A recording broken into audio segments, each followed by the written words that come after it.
This is Top Accolade Global News Update. I am Abiodun Mohammed.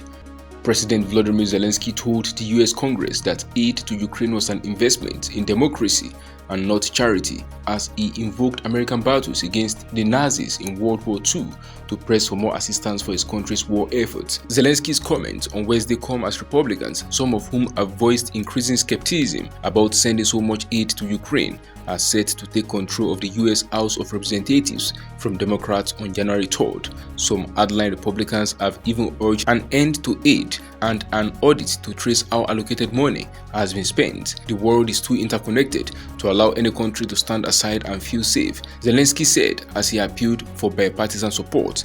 Earlier, Zelensky, wearing his trademark olive green trousers and sweater on his first foreign wartime visit, met President Joe Biden, who called for support to keep flowing in 2023. The United States also announced another $1.85 billion in military aid for Ukraine, including a Patriot air defense system to help it ward off barrages of Russian missiles.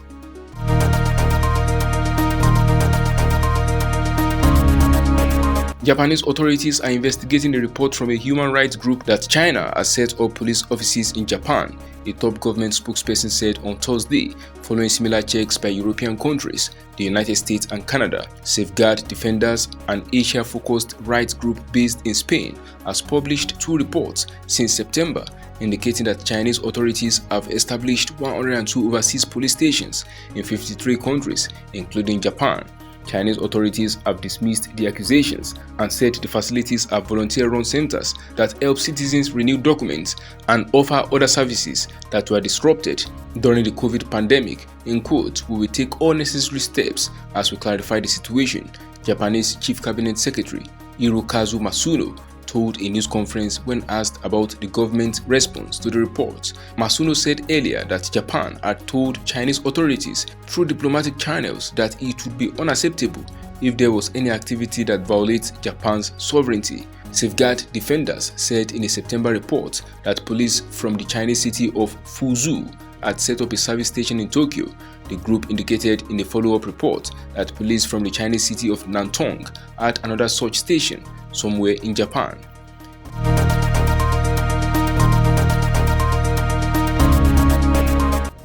Palestinian medics say Israeli forces have shot dead a 23-year-old footballer and wounded 5 others during confrontations in the occupied West Bank.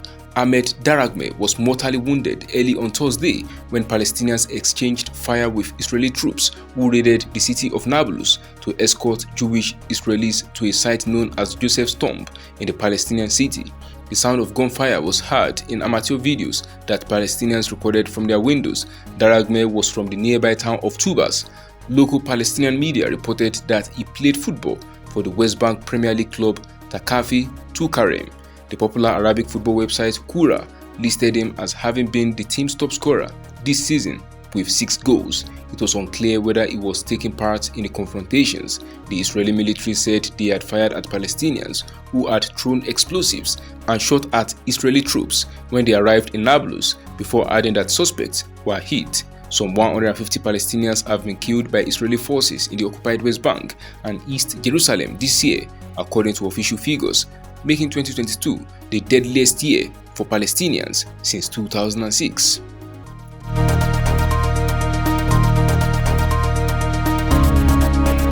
Charles Sobraj, a serial killer known as the Serpent, who police say is responsible for a string of murders in the 1970s and 1980s, is to be released from prison in Nepal, the Himalayan country's Supreme Court has ruled. The 78-year-old French national has served 19 years in prison for the murders of an American and a Canadian backpacker.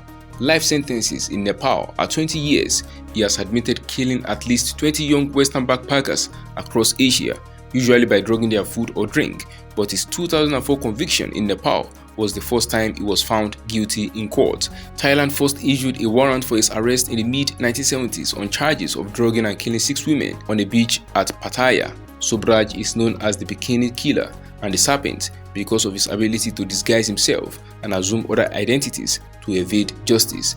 He managed to escape from a prison in India in the mid-1980s. He was later caught and jailed in New Delhi's maximum security Tihar prison until 1997. He resurfaced in September 2003 in Kathmandu. Sobraj needed open-heart surgery, and his release was in keeping with a law allowing compassionate discharge of bedridden prisoners who had already served 3/4 of their sentence, the verdict added.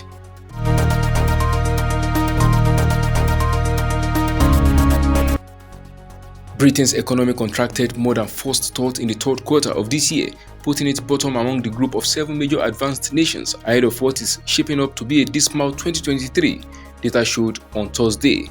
Economic output fell by 0.3% in quarterly terms compared with a previous estimate of -0.2%, the Office for National Statistics said.